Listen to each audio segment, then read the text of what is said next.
I don't know why you're so against promotion. It's ridiculous. It's literally the lifeblood of capitalism. Get it, Brian? I don't mind. You of all people, Troy, should appreciate promotion. I love capitalism. And Alex, you're promoting a video game, so you're in the business too.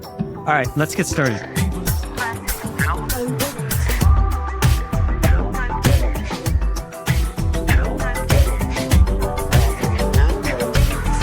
Welcome to People vs. Algorithms, where we detect patterns in technology, media, culture, various other things. We're detecting. We're always detecting.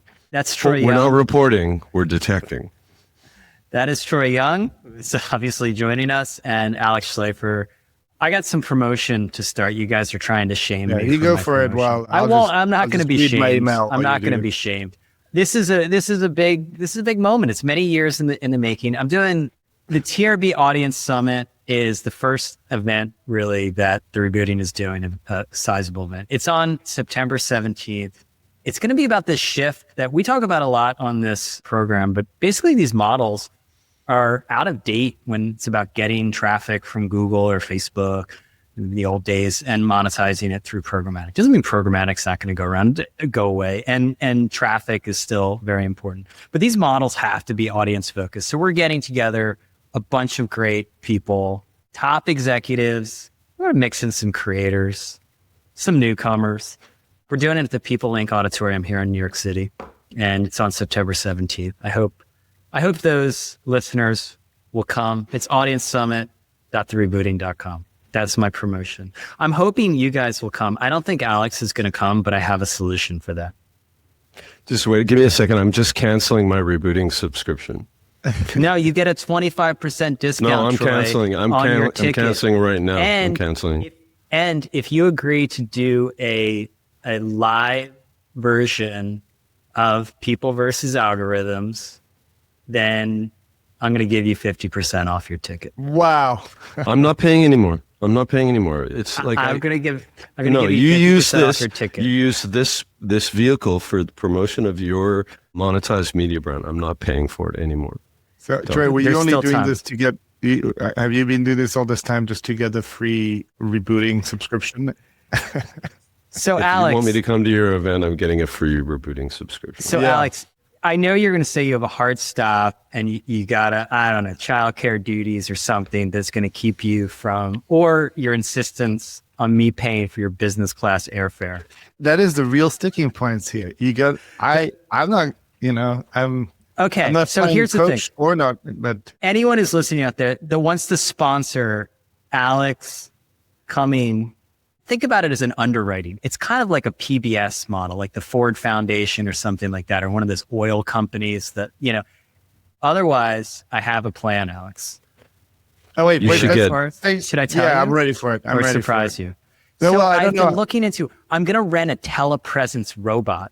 It's the one that Edward Snowden uses to go to events. That's fitting. He's trapped in Russia. So he just kind of wheels around on this telepresence robot and it just has like his face on the screen. I know of those things. If you sponsor my flight, I'll wear your t-shirt. All right, there we go. Okay. There we go. Troy, will you wear the Taboola t-shirt or no? Is it Taboola this year? I don't know where I'm going to sell. I won't do any of it. In fact, I just canceled my Rebooting subscription. I always appreciate the support, Troy. I've been supporting it for a long time with no love in return. The other thing I'm grouchy today, Brian. The other thing is, who's going to cater it? You got a caterer?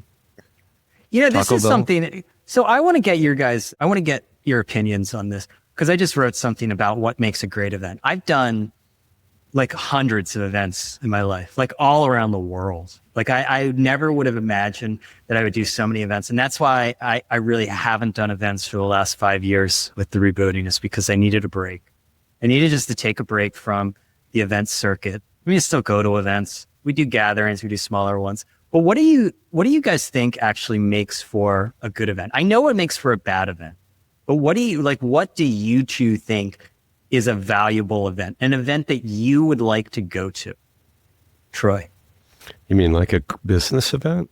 Yeah, business event. Or yes, because I think that's an interesting question, because a lot of times business events are completely different from the kinds of gatherings that we truly enjoy. Like, that's why I did the breakfast and dinners, because I'm like, everyone loves going to a good dinner, you know? Yeah. And why not just make things as organic as possible? And I think that's like what a lot of media is. And that's what I'm trying to do with this event, is like take a very traditional format, but make it more organic and something that like you would actually want to go to. Even people who I think hate there's probably three types, just reflecting on ones I've been to over the years. I think there's sort of like the quality speaker type, which would be like, you know, TED of old, right? So you go and you're, you know, enraptured by the quality of the content. There's, you know, high class networking events where it's the quality of the crowd. So that I've never been, but, you know, something like a Sun Valley or, you know, one of those banker events. And then I think there's the like nice, good people get together over a nice meal kind of event. Those would be the three that I'd like to go to. Anything that has like ad tech vendors, I don't go to. I just don't go. I'm not interested.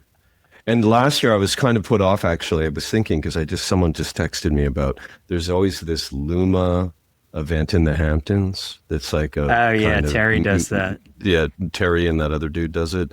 Terry Kawaja, I should say. We drop a lot of first names like ladies. Yeah, who's that? So it's a nice little event in the Hamptons, and then Terry, you know, will convene select people at his house afterwards. And there was a bunch of people at this. Being an investment banker has been good to Terry. He's got a really big house in Bridgehampton or Watermill or one of those places. Oh yeah, he had a killer year like a few years ago. But everybody's like, people are in the pool and people are drinking, and Terry's showing off his house. It's all nice. Then he busts out a deck at like midnight.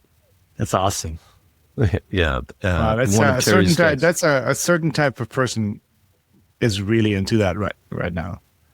That sounds. But Alex, you have to be out. Like you've missed a few PVAs because you've been at these events, and I'm wondering how the video game industry is different from my experience with events is in the sort of ad media marketing world, and they're a particular type of events.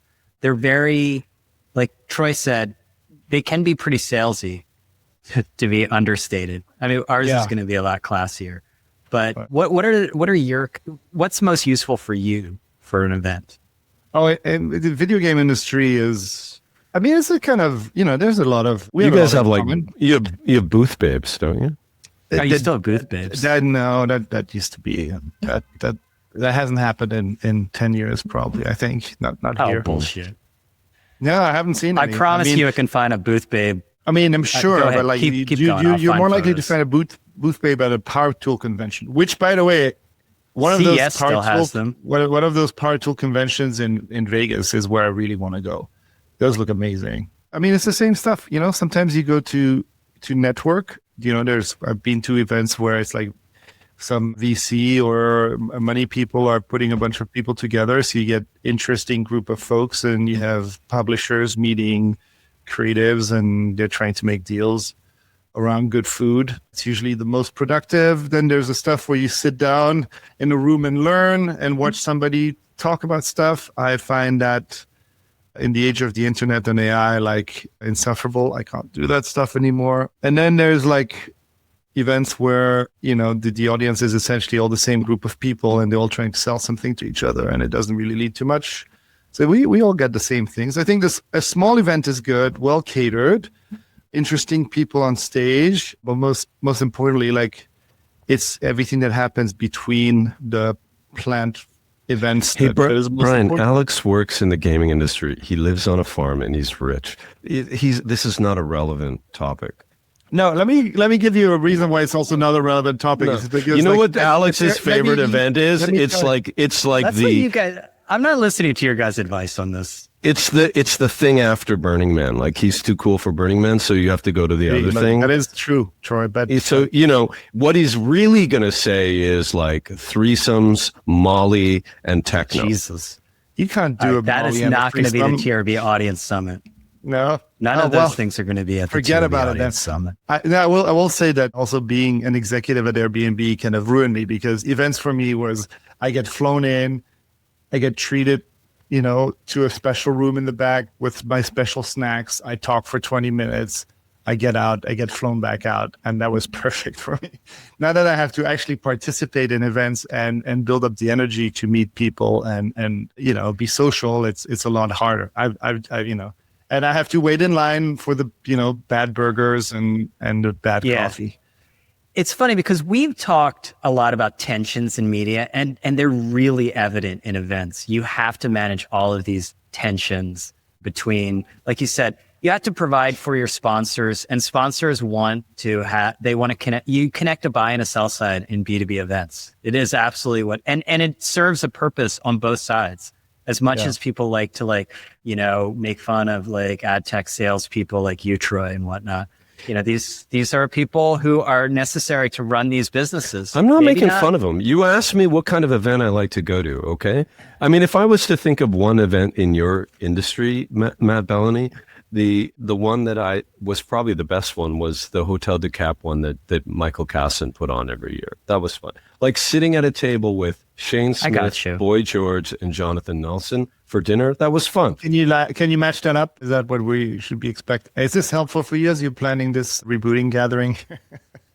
Yeah, Boy George and Jonathan Nelson is definitely, goals, hashtag goals for the event. I think those are different types of events. Yeah, no, I think that is the lane for PVA camp. It's more of a retreat, since we're getting into the planning phase for this. I went to a publishing retreat this weekend in Miami. It was about 20 executives. I like that. We went to the World Cup game, the bronze game, which was a fantastic game. 10 goals. I don't know why people say soccer is boring. It was super exciting.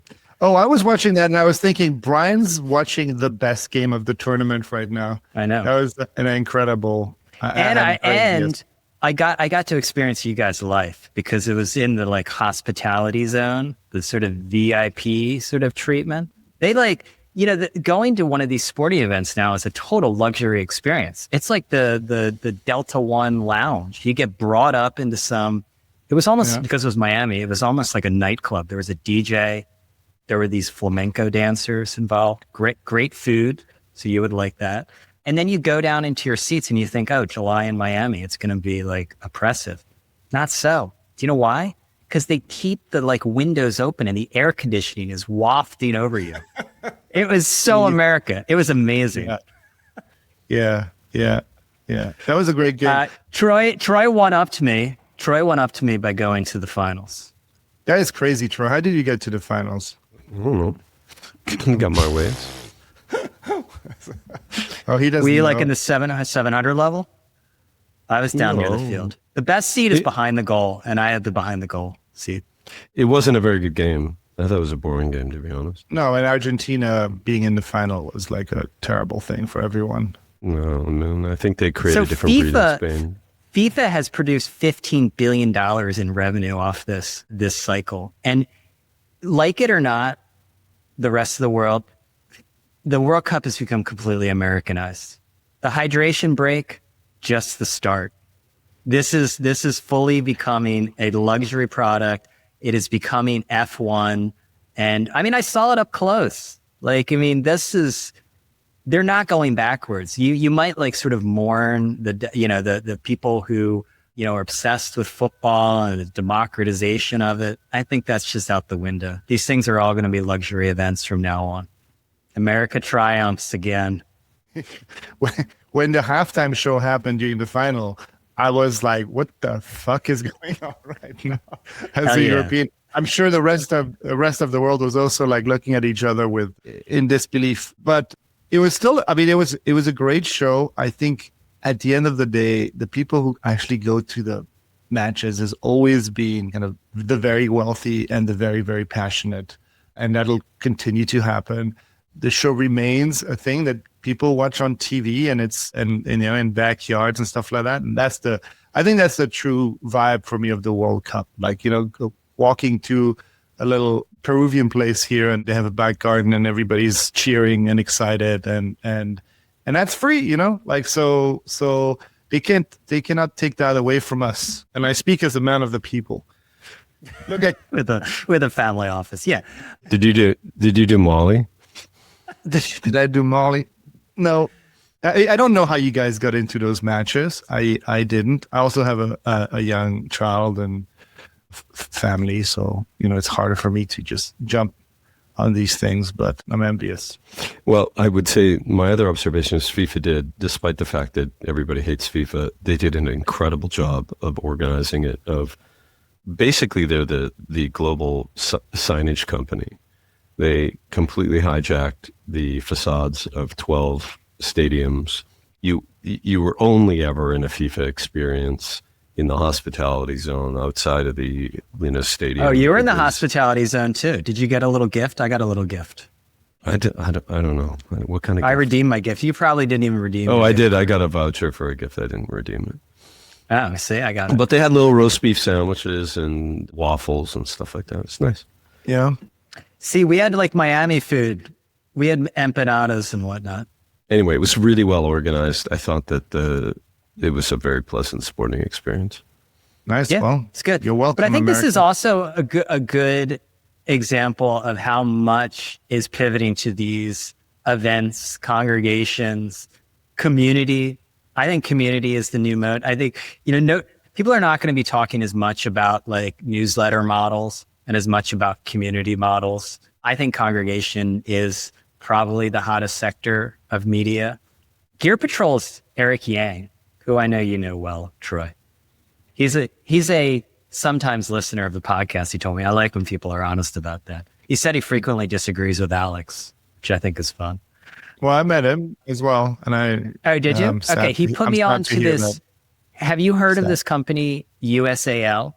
They put on events for young people, Gen Z, if you will, that particularly urban-based young people to want to get outdoors. And the guy who founded it, he has a great founding story. He went to a foraging convention in Los Angeles as a young person, and he found it very alienating.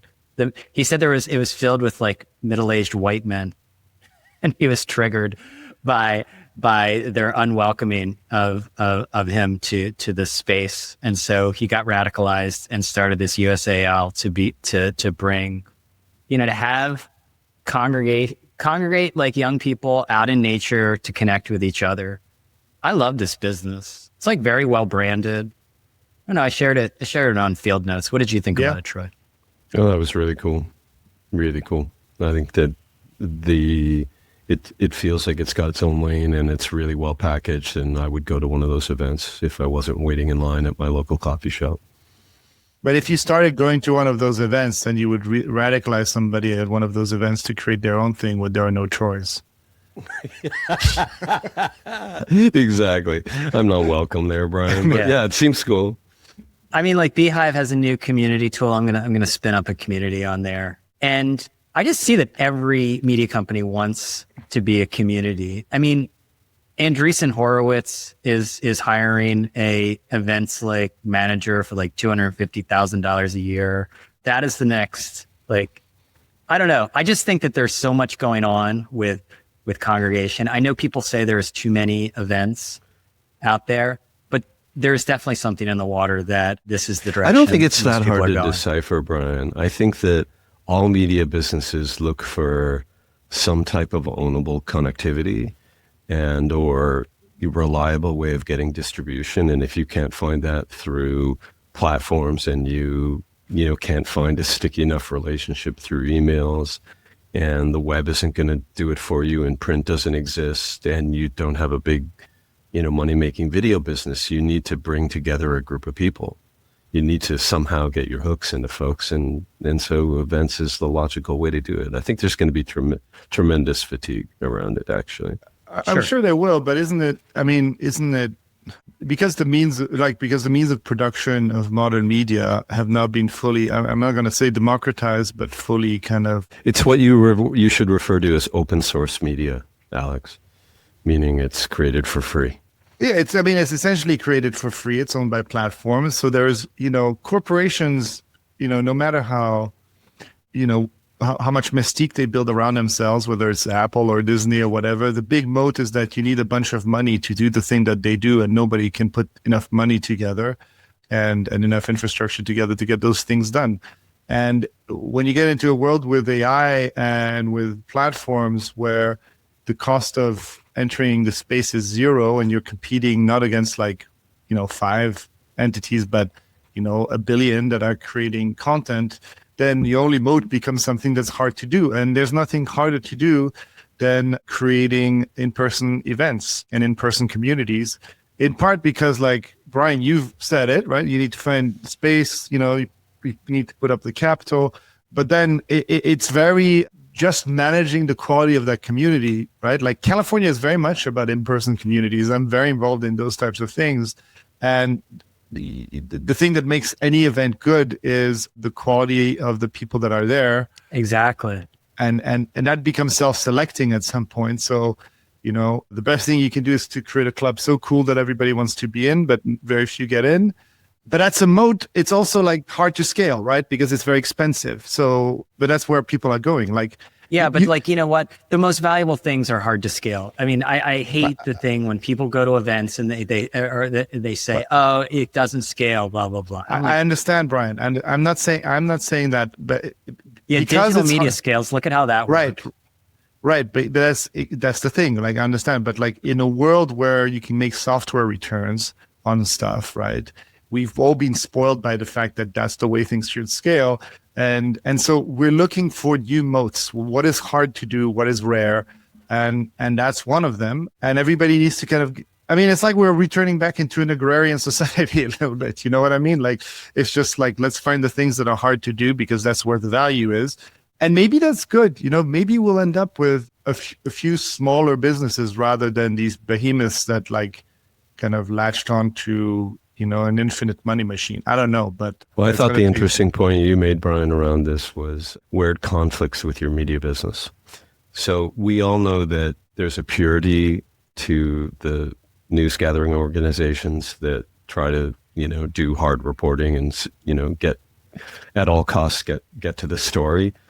And then speak truth to power too. That's an important part. And then you've got organizations that are predicated on convening people, which means that they have to do what like Semaphore did this week with their West Coast gathering. I forget what the name of the summit is, but basically there's a group of advisors that are, like who's in that group, Brian? It's a very that's a Semaphore model. It's like you set up an advisory board. I was going to do this, but to me, it's like, I don't like it necessarily. So you got a bunch of, the point is you got a bunch of fancy advisors, but it's hard to report on them. And whatnot. And like, that's the conflict.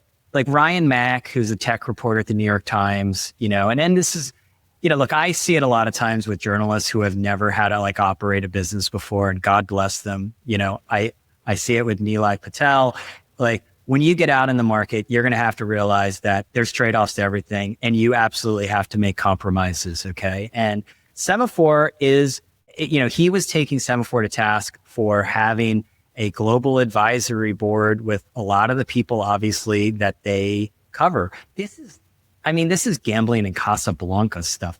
Name me a business model in media that doesn't have conflicts of some kind. Okay, you're going to say, a pure subscription model. You have conflicts because you're going to need to reinforce the viewpoints of the people who pay you. Every time you write something that they don't like, they're going to threaten to cancel your subscription. That is a conflict. You're more likely to have audience capture in such a model. Every single model has conflicts. This model has conflicts. As you have educated me, Troy, the magic of media is managing those conflicts, right? Yeah, no, it's the spot between the two sides. Wow. I'm going to... There's no purity. Well, okay. But that is the kind of like the extremist view, as if you're talking about this conflict like it's all made equal, right? Sure, there's conflict, but then there's like, at least you're trying to keep the press room and the advertisers separated, and that something leaks through and that there's some pressure. Oh, that's fine. That's fine. It's different to having your the people you are, meant to be covering on the payroll. Like I don't know. Yeah, I think at some point I feel like we've even lost even that when you have the semblance of something, like, at least you're trying or you feel a little bit of shame. Once we remove shame and everything goes and we're all YOLO and it doesn't matter, like, Like you can report the news, but then, shake hands with your Saudi investor. That's not semaphore, but I'm just giving an example. That becomes a little bit of a problem. I always like when there's like leaked like email and there's like a reporter who is being chummy with a source and people are fake outraged. It's like, how do you think you get information? I mean, first of all, there's horse trading that goes on. And of course you're going to be personable with people. Like that's the job. Like, how do you think you get information? But to me, like I get worried when I think it's like saying corruption, right? Like, look at the corruption right now and it's out in the open and people go, what corruption? There's no corruption going on right now, Alex. That's crazy. But it's out in the open and some people will say, well, there's always been corruption. Yeah, but at least, like it's like being in New York and saying, well, there's always been rats. So the fact that there's 100 rats in my bathtub is fine. Like it's not, right? At least you try to keep them out, or at least you I don't know. There's no rat problem in New York? It's over. We fixed it. You fixed it? Yeah. Is it Mamdani? It became untenable for the Okay, rat? well, let's push this episode forward. Oh, sorry, Troy. Sorry, I had a dissenting view here. I like this. He's taken over the point guard position. Yeah, go ahead. No, go ahead, Brian. You're the I like to pass the ball around the perimeter. Cook. Well, I think around community, you sound excited about the new community offering that Beehive stole from me. But I think that you're going to see a lot of really interesting innovation there, and you're starting to see it now with Buzz is interesting. Buzz is a new kind of Slack type open source offering from Jack Dorsey's Block company. And I'm seeing something similar. My friend Dan Gardner, who is the founder of Code and Theory, has another company where it's less of an application and more of agents that you can drop into any conversation. By the way, it's called Domain. Domain, correct. Wait, so what is? So sorry, I guess what's the Beehive thing? So you just rattled off a bunch of shit. Beehive wants to extend, doesn't want to be an ESP, wants to be quote unquote the operating system for creators. They came out with a Circle clone. Yeah, exactly. Not clone, but it's like, it's a version. Are they going to be sponsored? But I think what's interesting is introducing agents into conversational software interfaces to help you do things. So to, deploy code or to pull code or to update the project plan or to go coworkers. Get additional You're going to have to network. They're just they're coworkers that exist inside of these convening interfaces. Yeah. And you're going to see a lot of it. It's actually, they're really useful in some cases. They are really useful. I mean, I find that everything becomes much more useful when you actually integrate it in the places where you are. So what I've been doing is, we use this ticketing system called Linear, where you put in your tasks and to-dos. We have Slack. I also use texting a fair amount and setting things up. I hate Slack. I just can't stand Slack. Yeah, me too. But there was nothing. I mean, maybe Buzz is the way to go. But the great thing about Slack is that, all our calls happen in there and our calls kind of get transcribed. And then, there's an agent that can kind of like get all our business intelligence from that. But what I did this week for a first, Troy, which you might like, is that a person on my team, our marketing person, wrote a ticket about something that she had on the wish list for this dashboard we built. And I tried this out and I just sent the agent out and I say, hey, go read this ticket and build it. And it went into the thing, it built it, it updated the ticket, it sent a response and pushed the code. And we know that hypothetically this stuff works, but when it works in front of your own two eyes. The same thing happened this week at OpenAI. It went and got the ticket from Hugging Face and came back. Right. Yeah, do you want to tell the audience? Let's get into that, because I think you are our NatSec correspondent, Troy. Yeah. And I think this kind of went, I don't want to say it went under the radar, but this is the first time I believe we've seen an OpenAI agent used to attack an open source model. Explain what went on and why it's important, Troy. I mean, I'm not sure if it's important. I think it's only important in that it demonstrates how agents are now capable of stringing together a bunch of reasoning to do things that could be bad and to act, independently. Mm-hmm. So they were testing an unreleased model at OpenAI. They assigned it, a task to get information on a sort of AI competency test that from Hugging Face, it got out of the pen, essentially. It found a way onto the open internet, found its way into Hugging Face's systems to do what they asked it to do, which is, steal the exam before the exam. And kind of at that point, I think wisely OpenAI and Hugging Face joined forces and turned it into a positive PR moment. Said we're collaborating on this stuff together, and we are testing, the threat of our, the capability of our systems, and look what it can do. We better be ready for 0-day hacking threats. And so, they did turn it into a positive story, but the everything's content. The bigger picture is it's exactly what Alex just reported, is that now we can chain together. Now agents can do very complex tasks independently, and they can do them for evil or for good. The problem is that the weakest link in any security system has always been kind of the human in the loop, and so much of hacking is human engineering. And now that we're mixing the streams where you have the computer and the humans, the problem is the computer is behaving with a completely different set of incentives and logic behind it. But when you have a group chat and people saying all sorts of things, we're going to have a lot of downstream effects that we don't really understand. And so we need to build a lot of fail-safes for that to happen, right? Yeah, they're worried really about these 0-day hacks, Alex, where they find the weakness and they exploit it the same day. So there's no period of time to kind of heal the system in between. And I mean, most of it is national actors. It's going to be, meaning, governments, Russia and China. It's going to get really bad for a while. Can I be a conspiracy theorist for a minute? This is all coming at a moment where we are debating open source models versus the closed source models.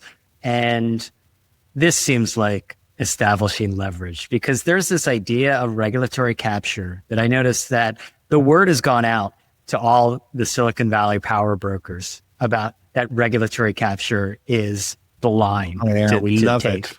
Because with regulatory they do not want a couple of companies to become utilities here. VCs go away in that they have interests involved in this, and so they are attacking the idea of these closed models.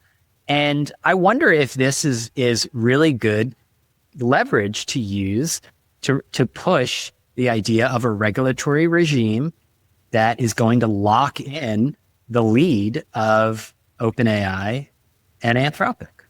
It's so foolish. And I'll tell you why. Because none of that regulatory capture is going to help us against China's progress, right? And you're shooting yourself in the foot. I think Ben Thompson was talking about it this week, that, a lot of these, so just some context, there's a lot of these Chinese open source models that have come out, and they're looking really impressive in tests. They're probably six months or so behind Fable. And Fable is astounding, right? So that means in 6 months, which is not that much time. Like, imagine yourself, in fall, sometimes in winter, and there's an open source Chinese model that comes out that is as powerful as Fable. If you've used Fable, you'll understand what that means. So by crippling kind of like our ability, like right now, an open source company in the US cannot train itself off Fable. It'll break the user agreement, right? Any Chinese company can do that. So they're moving really fast. Hugging Face had to use a Chinese model to protect itself from the OpenAI incursion, because they couldn't use OpenAI because it wouldn't let them defend themselves with that model, because all the anti sort of the cyber threat stuff is turned off. Yes, and so what you have right now is that these people have made these incredible promises at like their capital investors about these returns that will never happen, are trying to lobby and fortify their own positions so that they can kind of survive another few months until they IPO. Meanwhile, they've stolen every fucking book and every website in the world. Wow. And meanwhile, they're not letting anyone create open source models with it. And what's happening is that China is going to pick up and they're going to build models that are cheaper, faster, that we can run on our own servers, and it's going to hurt everyone. So all of that kind of fortifying and fighting the open source model is a fool's errand. And I wish like the government would step in at this stage, because what should happen is that like, hey, yes, we'll let you steal all the books and all the internet, but then you have to let everyone tap into your model to create open source model. And if you think AI is important to your future, that's absolutely what you need to do. It feels crazy what's happening right now. Crazy. Yeah. One final point on this, because I've kind of returned to X a little bit, posting on X, because they've changed the algorithm where your tweets, they've changed posts, whatever. They've changed the crack formula, and it tastes show good up again. No. They show up to your followers and friends, or whatever. Anyway, I've had some bangers. I've had some viral tweets. I'm back on X. Marcy. Yeah. And I had one about this distillation sort of thing, because Silicon Valley, I'm sort of immune to the hypocrisy of Silicon Valley. I try not to be too moralistic, believe it or not, Troy. But come on, this distillation thing is just a step too far. They're complaining about other models, training on their models, saying that is unfair. Meanwhile, their models are the distillation of the entire output of humanity on the internet. I mean, it's just... They were tearing books open, and they were buying books in bulk and tearing them open and scanning them. And I was saying, like, but the work that went into that, there was a lot of work that went into it. There was a lot of work that went into every book and every website by billions of people. Yeah. I want to move off that, but like that, I just want to put that out there. I think at a time when Truth Social is charging $100,000 a month to have early access to Trump's tweets that move markets. I mean, clearly shame is off the table. So maybe that does filter down to a lot of these events models, but we should have some kind of standards in some way, shape, or form.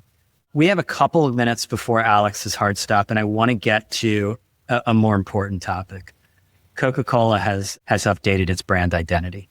It hasn't fully changed the logo, I don't believe, but a lot of people are saying it looks a lot like classic Marlboro. Alex, you've been involved in these brand identity changes. I remember the Airbnb logo change, when people said it looked like private parts. Yeah, I remember that. You can't please too. everyone all the time. That must have been a very stressful time to you. I remember I was making those jokes too. I'm sorry. Yeah, I think in the meeting room, someone said, "More vaginal energy, please." I think phallic objects are and kind of sexual shapes are always great at getting attention, turns out. Yeah. No, I mean, it was just at a time where I was joining, so it was a lot for me to take on all of a sudden, all that chatter. And I've heard all the jokes. You know what? Interestingly, I never saw it. Okay, but that is interesting. What was your take on how does it go, Alex? When you're a hammer? But I'm not a pervert. I don't see phallic shapes everywhere. I don't know. This is your first time on the internet? It is. Yeah. Okay. No, I'm kidding. Of course I saw it. Everybody saw it. Sure. No, what's your take on these changes? Does first of all, there's a lot of work that goes into changing the brand identity for a massive company like Coke. So yeah, go through that a little bit, because like from the outside, like I'm like, okay, you changed the color a little bit, and like, what's the big deal? I mean, the thing that happens with these things every single time is that you're creating essentially like a strategy that is going to need to kind of develop itself over months and years. And you kind of release something to the world, without I don't think without the context that they need to understand how that's going to be executed. So, they'll always do this kind of cool little video, like agencies fucking love doing that, where like the logo flies around, and turns into a billboard, and you see some cool young people. And I think what's really happening here is that is a brand refresh. What it usually does, you want to try to unify your brand across different platforms. You want to make sure that it's kind of like digitally ready, slightly refreshed. It also means that the company is going to start investing in new billboards and new ads and new things like that. So you're going to be exposed to it. So the refresh itself is always hard, or rebrand is always hard to rate, because you're not going to see it as it's expressed over months and years over all the different touch points. That being said, that font looks like fucking Marlboro, man. Like, oh, so you do agree? It does look like Marlboro. Yeah, it's the Marlboro font, man. That's all I see. And no, yeah, but Troy, graphic design is your passion, so I'd like you to get it. Sugar is probably the next tobacco, so that's pretty fitting. So first of all, the compressed version of their, I'm sure, in-house design face looks a lot like the Marlboro face. So it's the compressed version, Alex, that you're reacting to. That one. Yeah, the one that but it's the one that they're showing a lot. Secondly, I think I love the typeface. I think it's great. Oh, it's gorgeous, but it's Marlboro. Red and white, it's Marlboro. Makes me want to have a cigarette and a Coke at the same time. Perfect. It's so good. What a lot of people don't appreciate is how important type is. So important. I love type, and it's the most important. Yes, it's the most font. Important.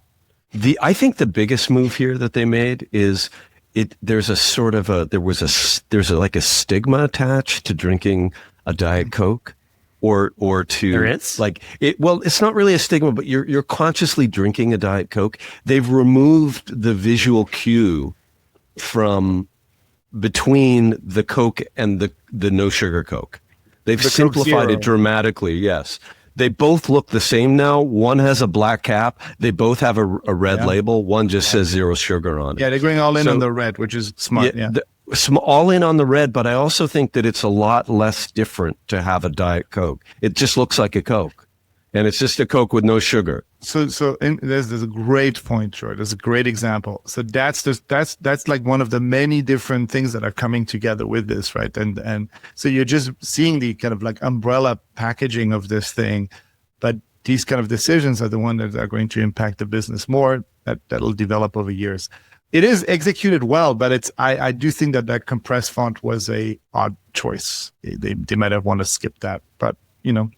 All right. Well, I will say this. I like that owning a color is amazing for a brand. And Coke owns that. Incredible. Right? So yeah, they got a lot. I mean, this is one thing, them. like with Airbnb, we did have an own color and we did kind of, so much of it happened in the UI of the interface and stuff like that now it's subtle, but people will see something that looks like Airbnb and you kind of become the only, the main thing you want to do with the brand is to become iconic in some way or shape or form, so that when people see a corner of something or a screen or a picture, they kind of say, that reminds me of this company, and Coca-Cola definitely has it. I do think that a lot of their photography that they've chosen to show is like a little bit like, once in a while on X, you'll get some graphic designer that says, I redesigned Coke, and it's generic as hell. I think that a lot of the ad example that they show are a little like that, but the choice of like doubling down on red is probably the biggest decision they've made here. So I know you've a hard stop in 2 minutes, but I wanted to, and then Troy and I are going to discuss overrated New York City neighborhoods, but also more importantly, a midlife crisis of media people. David Zaslav has bought a summer day camp. And, when I first saw it, it's the Mohawk summer day camp. It looks pretty, it's in Westchester. And at first I thought, oh no. He's bringing private equity energy. This is all part of the monetization of childhood that we've talked about. But it turns out he's actually the alternative to private equity. Private equity is rolling up all these summer camps, because the summer camps are run by often family-run businesses. They're inefficient. The owners are getting older. They don't have children that want to run them. And so he's stepping in to save this. Apparently it was in like bankruptcy, and the alternative is a big PE roll-up. So next act of David Zaslav is the Mohawk summer camp. Big industry, by the way, summer camps. But he's not buying this as an investment, right?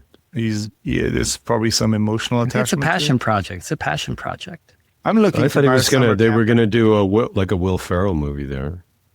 something. I mean, it's like a summer. I love summer camp movies. Look, summer camp movies are great. I didn't go to summer camp growing up. I always wanted to go. It seems like where you had a lot of like early teen romances. It was great. We just went to the swim club. My son's just been to one, and he had a fantastic time. And I only know it from movies. But I'd like to buy a summer camp. That would be a fun thing to buy. I don't know how good the margins are, though. Well, what about that free camp that you went to, Alex, where you guys do all your weird shit? That one you did your wedding at. Yeah, that's a nice camp. Yeah. Did you call it a free camp or a freak camp? I think it's a freak camp. Yeah, that's a freak camp. You invite Troy, and then the first thing he does is like, king. Yeah, if you get an invite to freak camp, you don't call it freak camp. It's like webinars. You don't call a webinar a webinar. That's right. You just know that. You call it TEDx. Exactly. All right. See you, Alex. Thank you, Alex. Bye. All right, Troy. I spent the weekend with a lot of media executives at this retreat down in Miami. It was like kind of off the record. These are not media executives, Brian. Sorry, I hate to break it to you. These are aggregators, and they're ad tech people. No, they're not. That was an ad. I mean, there was a couple. Do they make media, Brian? They don't make media, do they? Well, executives are not making the media themselves. No. But a lot of these companies are absolutely making media. I mean, major news organizations, et cetera. So, yeah, I disagree with that. I thought it was like Cafe Mom or whatever. No, Raptive was the convener. They partner with publishers for sure. Interesting company. Anyway, one of the things that really stood out to me in my conversations is, man, media people have to be resilient. Like with all this AI stuff coming to every industry, I feel like other industries are like, oh no, because it was the first time they had to go into like hard mode. And anyone who's been in the media industry over the last 20 years, it's just one existential crisis after another. So I think that's actually a good benefit. But it also called to mind how, and I'm sure you've had this experience, there's a lot of people who, particularly around the Gen X age, and we talked about this a little bit last week with my designer friend who's gotten severely compressed and is applying for work at bookstores and whatnot. Is a lot of people have gotten legs cut out from under them at like the wrong time in their careers. And I know like it is very fashionable to sort of, have hate for like, middle-aged men, executives in particular, but it's men and women. And I don't know, it's kind of depressing in some ways because it's not through any fault of these people, because this industry just compressed at the wrong time for them. Like it was the garage door closing on them and they weren't able to get out underneath it. And then you're in too deep. You can't switch careers, you can't go into commercial real estate. And you run into this, right? Yeah, I mean, I want to speak for my generation, Brian. Please do. I mean, first, our parents abandoned us. And latchkey generation. I don't know where my parents were when I was growing up. They could not have given a fuck about what I was doing playing with school. matches. They left me with my really insane brothers that were like 6 years old. They just like bailed. And I was like 12 years old with my brother, who's a maniac. And my brother once threw me into a kerosene heater. Yeah, I remember that trip. My brother punched a staple gun in my ass. No, my brother was a maniac. He had an LSD party that weekend. It was great for me to watch at 12. Yeah, great, really great. So there was that. And then, in your prime earning years and in a time when you're senior enough to be making, more money and, kind of enjoying the fruits of climbing the ladder, the legs are cut out. And I think that, I saw this woman, it hit me today or yesterday because I saw this woman on Instagram who's gotten a little bit of attention. Her name is Stacy Duguid. And she's I don't know, I don't really know much about her background, kind of a 52-year-old media person or advertising person who took her case public. And she said, it's a really, really tough time. And I know people like this personally, so that's, I think, why I reacted to it. But she's like, you're struggling at my age with, sick parents and menopause and kids leaving the home. And now the kind of challenge of not being able to find work. And it was like a dirty secret for me. And I need to talk about it. And she's like, I've applied for dozens and dozens of jobs, and it feels like my CV just goes into the ether, and she feels tremendous shame. And I just think over the last, some 4 or 5 years globally, the media, entertainment, and technology sectors have shed a lot of jobs, something like 1 million jobs.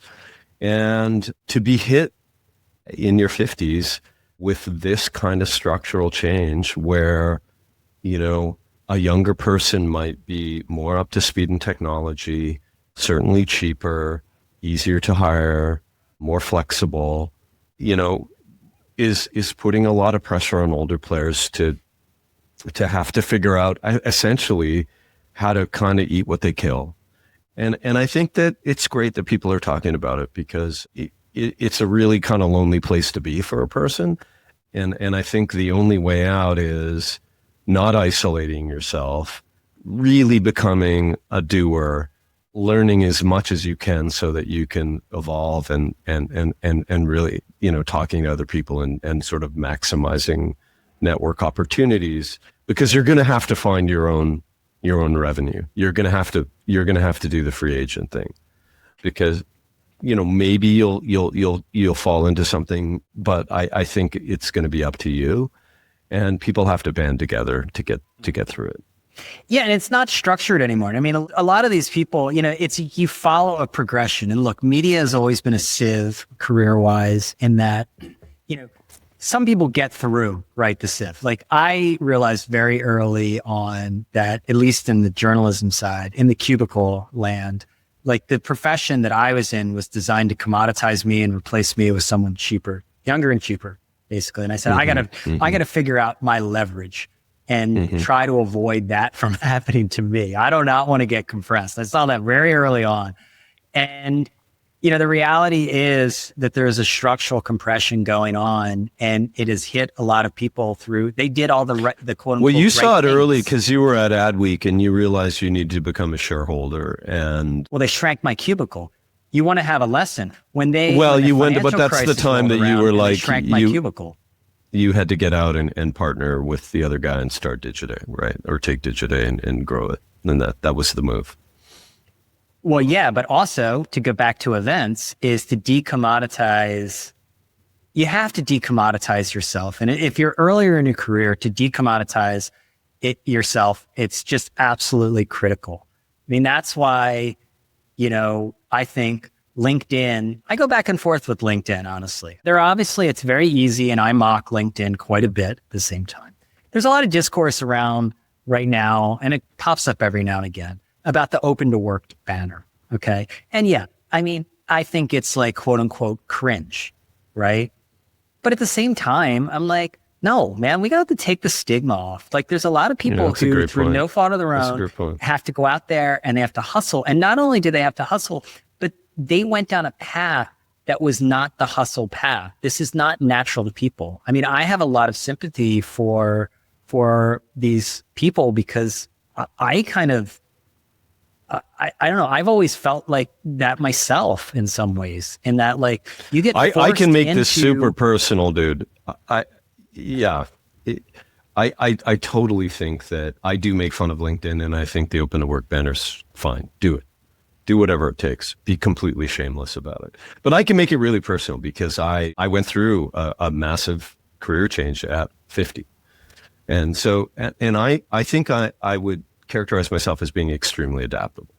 And I think in this situation, it's a great gift. And I got really, really lucky. First of all, I mean, I was a very senior person, so I had a little bit of protection there because I had some money. And I decided that after realizing that I wasn't going to find a continuation of that career path, I had to do something different. I had to spend time with different types of people. I had to learn different things, and I had to put my money to work. So I made a bunch of investments, and some of them worked out for me.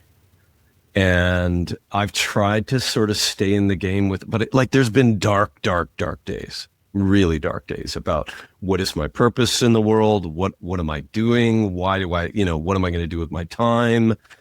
How do I stay relevant? all of that. I mean, the only, the sort of one of the better things for me personally is I could cushion it by having, a little bit of money. And so that really, well, that is a big upside. I'm not decrying. But I had to figure out how to get the money, Brian. Because emotionally, it doesn't. Emotionally, yeah, for sure. Yeah, I had good fortune on the financial side. So with that, but I understand the pressure that these people are feeling, both emotional and financial and social. And I don't know, I'd like to figure out what it made me think is in terms of, like, for example, yesterday I got a email from a friend or a text from a friend that said, this guy is a terrific kind of product design guy. He's like 53 years old. He's like, what can you do for him? Normally I would have just said, I don't know, man, I can't help out. And now what I want to do is I want to see whatever I can do to connect this guy to the right people that I know. If there's anything I can do to help there, that's the right thing for me to be putting energy towards. So yeah, I think it's tough. And I think it lands right in the center of our industry. I can't speak to lawyers. I can't speak to bankers, but I know that structural change in media and advertising is coming fast and furious, and there are going to be a lot of displaced folks. Well, how many reluctant consultants do you know? I mean, you call me like a reluctant capitalist. How many reluctant consultants do you know? Lots for sure.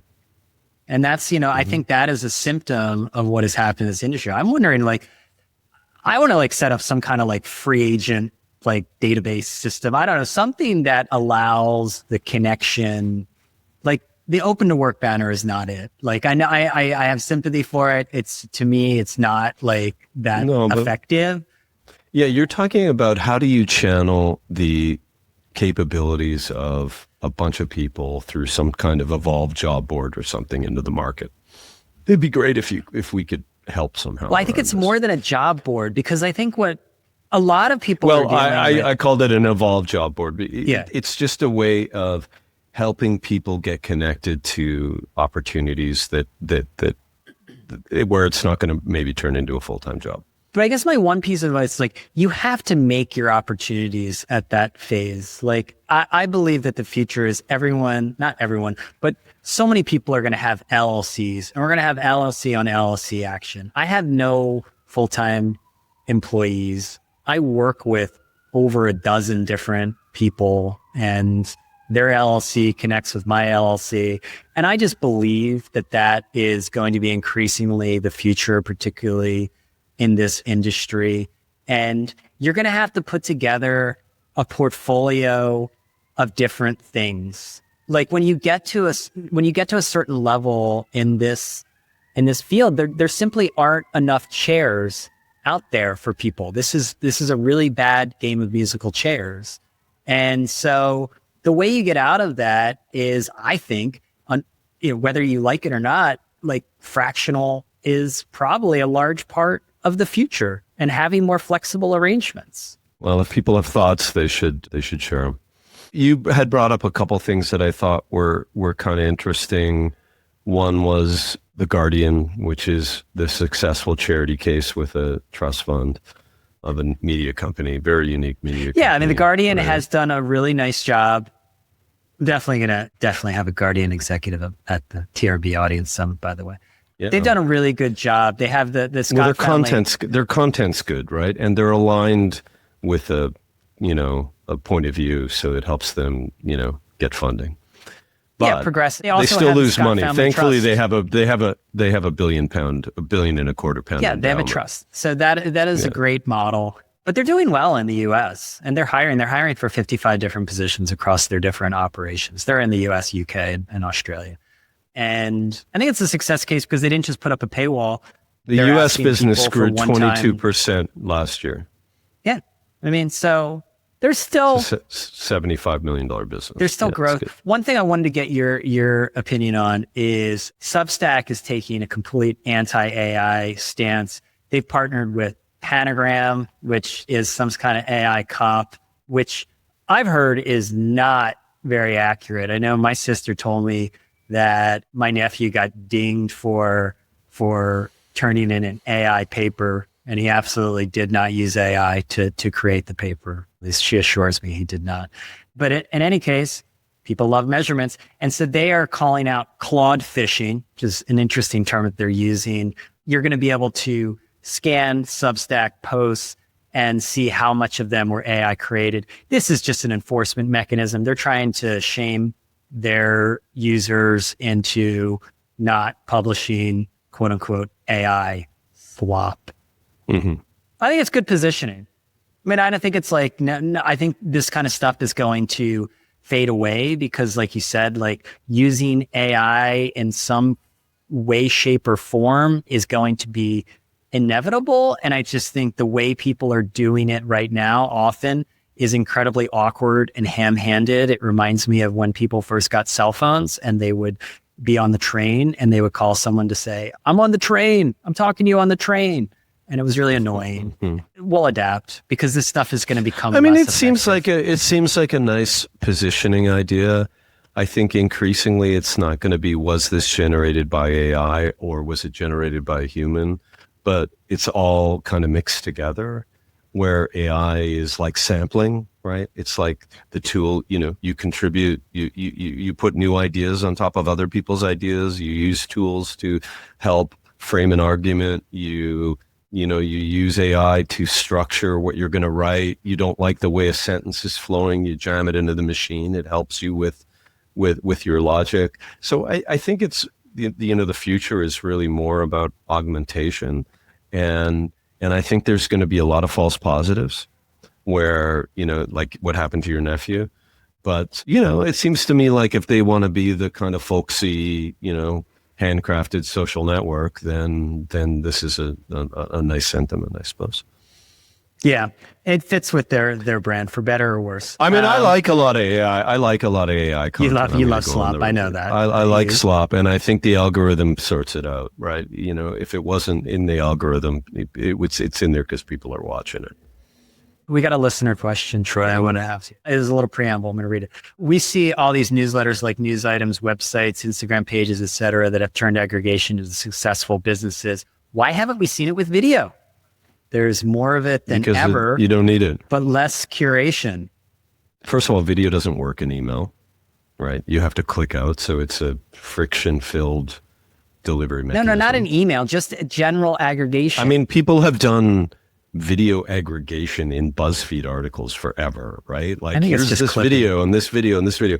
It doesn't work for the format. Not like you're better off just using TikTok or Instagram or YouTube.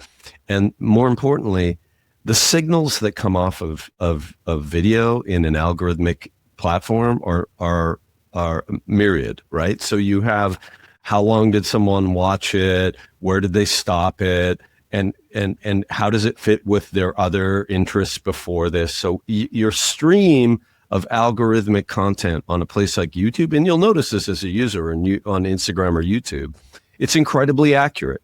So you don't need, the curation is happening in real time all the time. You don't need, John Ellis to tell you what video to watch, although the odd video is fine. But like curation in the same way that we take snippets of text and pop them into into an email, with video is just really different. Not only that, video is a self-contained item. You're not going to take bits of it like you do with text, right? It's like, it's a thing. It's a timeline. It exists in its own totality. So I just don't think it parses or the same way as video. And I think that the algorithm makes the curation job kind of redundant. Thanks for the question. Well, you're Scott Galloway. Can I lick the cookie really quickly at the end here? The Wall Street Journal. You want to talk about Mondami? No, I want to lick the cookie first. The Wall Street Journal had an in-depth story. Alex Bruel wrote it about publishers threatening to completely cut off Google altogether. I was not referenced whatsoever within the story. That's fine, Alex. That's no big deal. Mark Stenberg had done a similar story for Adweek. This got kicked off by a interview I did in Cannes with Mike Reed, the CEO of USA Today Co., who said, "Hey, we're we're thinking about cutting off Google altogether. Forget about the AI stuff. We're going to pull out a search because, this is too ridiculous how they won't split the crawler. It's okay. I don't need credit. I will take it on the podcast. That's okay. Is this a fool's errand? More importantly, for you to do what? For what? No, threatening to like cut off Google altogether. Yeah, of course it is. Okay. I don't know. You know, I mean, I don't know why you're laughing. I answered your question. I would say because it doesn't make very compelling content. Okay, so what does it do for you? Break it down. What is it going to do for you if you're a major publisher and you cut off Google? How is it going to hurt Google? Is it going to force a policy change? It's going to hurt you. It's a PR pressure campaign. Yeah, I don't know. I think that you still want them to crawl your content. You're going to put pressure on them to divide content crawling and AI answering. I think that you want to have a seat at the table and you want to put that pressure on them. That seems to be working. Apparently, you can divide, search crawling and AI crawling in Europe. I think that, as a publisher, you're managing just a range of different distribution tactics. Google's going to be one of them. It used to be 70% of your mix. Now it's going to be 15%. And you kind of carry on. I don't think that Google owes you anything, but I do think that you can stop them from using your IP in their answers where they're benefiting solely from that. And I think you should exert your, any kind of pressure that you can in that equation. But in terms of, we're indexing your site to give you traffic, Google doesn't owe you anything. They can do what they want. They're a company. They're going to do what's in their interest, and you're going to do what's in yours. And I think if you can, put pressure on them in cases of outright IP theft, then you should. But like somehow pulling your content from the search index as a protest, I just don't think it'll work. Yeah. Mike Reed is going to be at the TRB Audience Summit. John Roberts, People Inc. Chief Innovation Officer, who I ran into at Cafe Clooney last night. He will also be speaking about AI licensing deals. If I could add that. Now, let's do good product. Okay, well, this is more of a question than a good product. Is it Linda? No. No. I do think that maybe I can insert that first. We're making good progress on PVA nodes. I think it's useful to me as both a place to explore my interest in building kind of community media products and as a repository for all the things that we think about each week. So I like it. I think one of the things I'm playing with right now. What functionality have you added? The skinning functionality is very exciting for me. Stop it with the skins, please.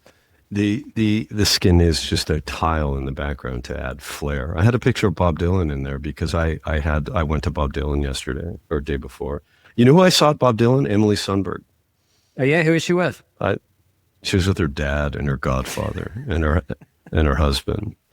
Yeah, a bunch of us went. I went with 10 people, and Bob Dylan has tremendous. I think Bob Dylan's T-shirt should read, "Bob Dylan hates you."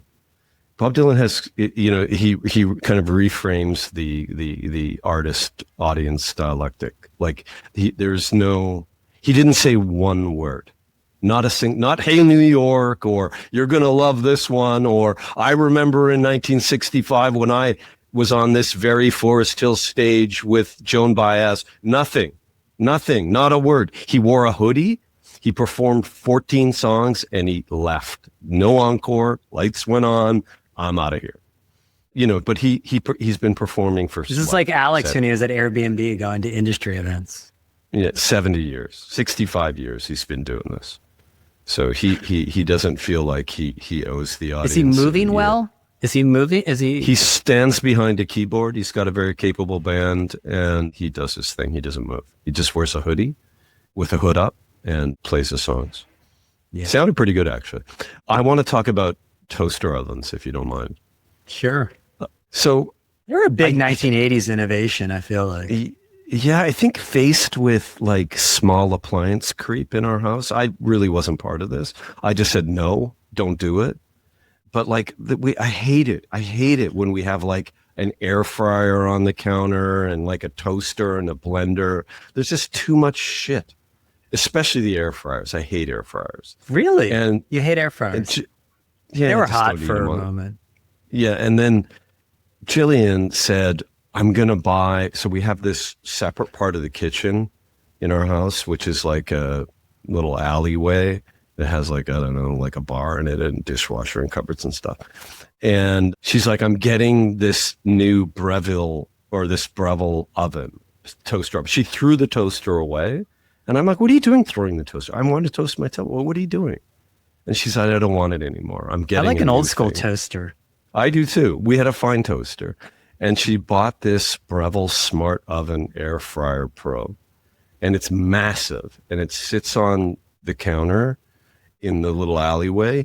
And it does it all. It does, like, you could cook a chicken in there, you can air fry, or you can toast. And it's got a very complex set of controls. It beeps. It's got lights in it. It's very, like, it's basically an oven, an oven, an air fryer, and a toaster all in one. And, you know, Breville does the Breville thing where they try to make a kind of almost like a luxury appliance product, but not quite. It's like luxury for the upper middle class Americans. And so it's kind of thin steel and, you know, it feels a little cheap. But I'll get back to you on this because it's a big source of discussion in my home. I have a Smeg oven that I don't understand any of the controls on. They have these inscrutable little icons that I don't know what they mean. And it's a real challenge. I just want to turn the oven on. And there's like, is it gas?